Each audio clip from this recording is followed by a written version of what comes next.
বন্ধুরা, আজকে ভারতের সংবিধান সম্পর্কে আলোচনা করব। ভারতের সংবিধান সম্পর্কে আলোচনা প্রসঙ্গে আমাদের সবার প্রথমে জেনে নেওয়া দরকার সংবিধান কী বা সংবিধান কাকে বলে, সেটা আমাদের জেনে নেওয়া দরকার। রাষ্ট্রজীবনকে, যেখানে আমরা বসবাস করি যে রাষ্ট্রতে, সেই রাষ্ট্রজীবনকে যথাযথভাবে পরিচালনা করার জন্য কতগুলো নিয়মকানুন থাকা দরকার। এই নিয়মকানুনের সমষ্টিকে বলা হচ্ছে সংবিধান। আবার এর পাশাপাশি আমরা সংবিধান বলতে যেটা বুঝব, যে একটা সাংগঠনিক আইন যার মাধ্যমে নীতিসমূহ ও গঠন ব্যবস্থার উপর ভিত্তি করে দেশের আইন নির্ধারিত হয়। একটা স্বাধীন সার্বভৌম দেশের পক্ষে অবশ্যই সংবিধান গুরুত্বপূর্ণ একটি বিষয়, যেখানে সমস্ত কিছু লিখিত আকারে লিপিবদ্ধ করে রাখা হয়। একটা স্বাধীন সার্বভৌম দেশের পক্ষে সংবিধান ছাড়া চলা সম্ভব নয়, কারণ সংবিধানের মাধ্যমে, এই সংবিধানকে বলা হচ্ছে একটা দলিল, সেই দলিলে যাবতীয় বিষয়গুলো লিপিবদ্ধ করে রাখা হয়েছে, লিখিত আকারে লিখে রাখা হয়েছে। এই সংবিধানের সংজ্ঞা নিয়ে বিভিন্ন রাষ্ট্রবিজ্ঞানী বিভিন্ন রকমের সংজ্ঞা প্রদর্শন করেছেন। তাদের মধ্যে একজন গুরুত্বপূর্ণ রাষ্ট্রবিজ্ঞানী যিনি হচ্ছেন লর্ড ব্রাইস, তিনি বলছেন সংবিধান হলো কতগুলি প্রথা ও আইনের সমষ্টি, যার মাধ্যমে রাষ্ট্রীয় জীবনকে নিয়ন্ত্রিত হতে হয়। অর্থাৎ আমরা যারা মানুষ রাষ্ট্রের অভ্যন্তরে বসবাস করি, রাষ্ট্রের কিছু নিয়ম কানুন আমাদের মেনে চলতে হয়। আমরা কেউই আইনের ঊর্ধ্বে নয়, এবং আমাদের ভারতবর্ষের সংবিধানেও যে সমস্ত বিষয়গুলো লিপিবদ্ধ করে রাখা হয়েছে সেগুলো আমরা মেনে চলি। এর পাশাপাশি সিএফ স্ট্রং বলে আরেকজন রাষ্ট্রবিজ্ঞানী আছেন, তিনি বলছেন যে সকল নিয়ম নীতির দ্বারা সরকারের ক্ষমতা, শাসিতের অধিকার, শাসক ও শাসিতের পারস্পরিক একটা সম্পর্ক নির্ধারিত হয়, তাকে বলা হয় সংবিধান। এই সংবিধানকে কয়েকটা ভাগে ভাগ করা যেতে পারে, প্রধানত দুটো ভাগ। একটা হচ্ছে সুপরিবর্তনীয় ও দুষ্পরিবর্তনীয় সংবিধান, আর একটা হচ্ছে লিখিত ও অলিখিত সংবিধান। সুপরিবর্তনীয় ও দুষ্পরিবর্তনীয় সংবিধান বলতে কি বোঝানো হয়েছে? সুপরিবর্তনীয় বলতে যা সহজে পরিবর্তন করা যায় দেশের সংবিধানগুলোকে, তাকে বলা হচ্ছে সুপরিবর্তনীয় সংবিধান। আর দুষ্পরিবর্তনীয় সংবিধান বলতে বোঝানো হয় যে খুব সহজে কোনো একটা দেশের আইন ব্যবস্থা সহ অন্যান্য জিনিসগুলোকে পট পরিবর্তন করা যায় না, তাকে বলা হচ্ছে দুষ্পরিবর্তনীয় সংবিধান। এর পাশাপাশি লিখিত ও অলিখিত সংবিধান কি? যেগুলো লিখিত আকারে থাকে সেগুলোকে বলা হয় লিখিত সংবিধান, আর যেগুলো লিখিত আকারে থাকে না সেগুলোকে বলা হয় অলিখিত সংবিধান। এই লিখিত অলিখিত মানেটা কি সেটা জানতে হবে। দেশের শাসন ব্যবস্থার মৌলিক নীতিসমূহ যেগুলো একটা দলিলের আকারে লিপিবদ্ধ থাকে তাকে বলা হয় লিখিত সংবিধান। যেমন ভারত স্বাধীনতার পরে ভারতের সংবিধান লিখিত আকারে লেখা হয়েছিল, মার্কিন যুক্তরাষ্ট্রের সংবিধান লিখিত আকারেই আছে। আবার এর পাশাপাশি দেশের শাসন ব্যবস্থায় মৌলিক নীতি যখন প্রথা, আচার ব্যবহার, রীতি নীতি, বিচারালয়ের সিদ্ধান্তর উপর ভিত্তি করে গড়ে ওঠে, তখন তাকে অলিখিত সংবিধান বলা হয়। এই অলিখিত সংবিধানের একমাত্র দেশ হচ্ছে গ্রেট ব্রিটেন, বা যেটাকে আমরা বলি ইংল্যান্ড। তাদের দেশের সংবিধান অলিখিত। এই যে লিখিত এবং অলিখিত সংবিধান আমরা জানলাম, সুপরিবর্তনীয় এবং দুষ্পরিবর্তনীয় জানলাম, মানে কোনো দেশের আইন পরিবর্তনের মাধ্যমে সহজে কিন্তু পরিবর্তন করা যায় না আইনের মাধ্যমে, সেটা হচ্ছে দুষ্পরিবর্তনীয়। আর সুপরিবর্তনও মানে আইনের মাধ্যমে সহজে কিন্তু পরিবর্তন করা যায়, তাকে বলা হচ্ছে সুপরিবর্তনীয় সংবিধান। এবার আমাদের যেটা জানতে হবে, আমরা ভারতবর্ষের সংবিধানের উপরে আজকে একটু ফোকাস করব। ভারতবর্ষের সংবিধান কিন্তু এমনি এমনি গঠন হয়নি। ভারতবর্ষের সংবিধান প্রথম গণপরিষদে উপস্থাপন করা হয়েছিল।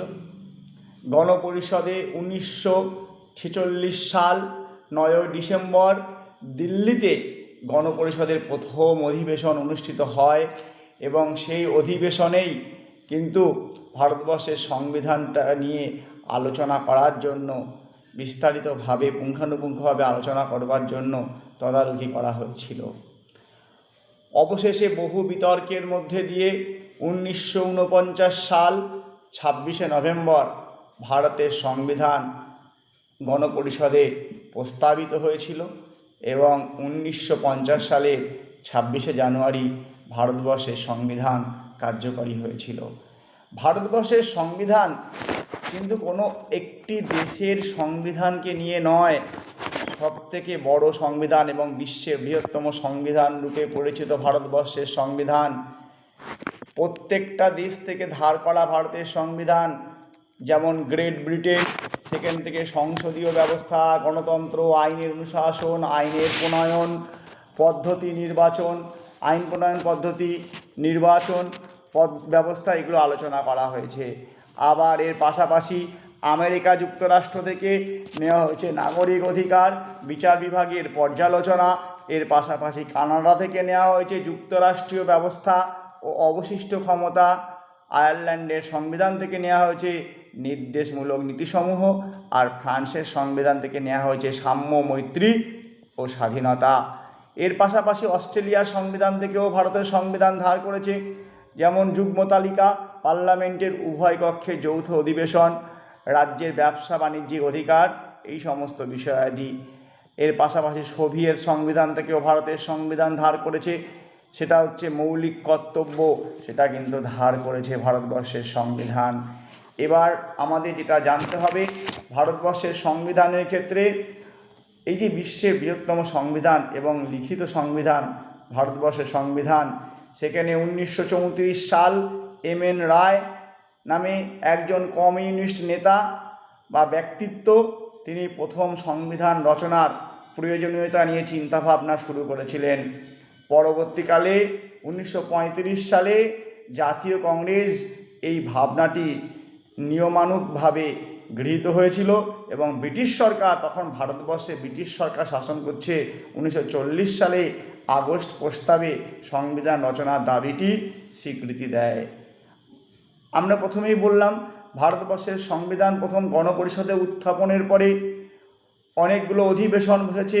সেই অধিবেশনে খড় কাঠি পুড়িয়ে অবশেষে ভারতের সংবিধান 1949 সালের 26শে নভেম্বর সেটা কিন্তু গণপরিষদে উপস্থাপন হয়েছিল এবং 1950 সালে 26শে জানুয়ারি সেটা কিন্তু কার্যকরী হয়েছিল। ভারতের মূল সংবিধান যখন পুরোপুরি কার্যকরী হলো, তখন মূল সংবিধানে 395টি ধারা, 22টি অধ্যায়, 8টি প্রস্তাব, 8টি তফসিল এবং এর পাশাপাশি একটা প্রিএম্বেল বা প্রস্তাবনা ছিল। সেই ভারতবর্ষের সংবিধান পট পরিবর্তন করে আজকে প্রায় 70 বছরের অধিক সময় পার হয়ে গিয়েছে। সেই 70 বছরের অধিক সময় পার হয়ে যাওয়ার পরে ভারতের সংবিধানে কিন্তু এখন বর্তমানে প্রায় 460টির কাছাকাছি ধারা, অসংখ্য উপধারা, 12টি তফসিল, যেটাকে শিডিউল বলা হয়ে থাকে। এর পাশাপাশি 24টা আছে, 22টা অধ্যায়, আর আছে একটা প্রিএম্বেল আছে এবং ভারতবর্ষের সংবিধান বিশ্বের বৃহত্তম সংবিধানে পরিণত হয়েছে। এই হচ্ছে আজকের ভিডিওতে এইটুকুনি জানালাম। পরবর্তীতে ভারতবর্ষের সংবিধান সম্পর্কে আরও বিস্তারিতভাবে আমরা আলোচনা করব। তোমরা আমার এই চ্যানেলটিকে আরও বেশি করে সাবস্ক্রাইব করবে, লাইক, কমেন্ট এবং শেয়ার করবে। বন্ধুরা, আজকে ভারতের সংবিধান সম্পর্কে আলোচনা করব। ভারতের সংবিধান সম্পর্কে আলোচনা প্রসঙ্গে আমাদের সবার প্রথমে জেনে নেওয়া দরকার সংবিধান কী বা সংবিধান কাকে বলে সেটা আমাদের জেনে নেওয়া দরকার। রাষ্ট্রজীবনকে, যেখানে আমরা বসবাস করি যে রাষ্ট্রতে, সেই রাষ্ট্রজীবনকে যথাযথভাবে পরিচালনা করার জন্য কতগুলো নিয়মকানুন থাকা দরকার। এই নিয়মকানুনের সমষ্টিকে বলা হচ্ছে সংবিধান। আবার এর পাশাপাশি আমরা সংবিধান বলতে যেটা বুঝব যে একটা সাংগঠনিক আইন, যার মাধ্যমে নীতিসমূহ ও গঠন ব্যবস্থার উপর ভিত্তি করে দেশের আইন নির্ধারিত হয়। একটা স্বাধীন সার্বভৌম দেশের পক্ষে অবশ্যই সংবিধান গুরুত্বপূর্ণ একটি বিষয়, যেখানে সমস্ত কিছু লিখিত আকারে লিপিবদ্ধ করে রাখা হয়। একটা স্বাধীন সার্বভৌম দেশের পক্ষে সংবিধান ছাড়া চলা সম্ভব নয়, কারণ সংবিধানের মাধ্যমে, এই সংবিধানকে বলা হচ্ছে একটা দলিল, সেই দলিলে যাবতীয় বিষয়গুলো লিপিবদ্ধ করে রাখা হয়েছে, লিখিত আকারে লিখে রাখা হয়েছে। এই সংবিধানের সংজ্ঞা নিয়ে বিভিন্ন রাষ্ট্রবিজ্ঞানী বিভিন্ন রকমের সংজ্ঞা প্রদর্শন করেছেন। তাদের মধ্যে একজন গুরুত্বপূর্ণ রাষ্ট্রবিজ্ঞানী যিনি হচ্ছেন লর্ড ব্রাইস, তিনি বলছেন সংবিধান হলো কতগুলি প্রথা ও আইনের সমষ্টি, যার মাধ্যমে রাষ্ট্রীয় জীবনকে নিয়ন্ত্রিত হতে হয়। অর্থাৎ আমরা যারা মানুষ রাষ্ট্রের অভ্যন্তরে বসবাস করি, রাষ্ট্রের কিছু নিয়ম কানুন আমাদের মেনে চলতে হয়।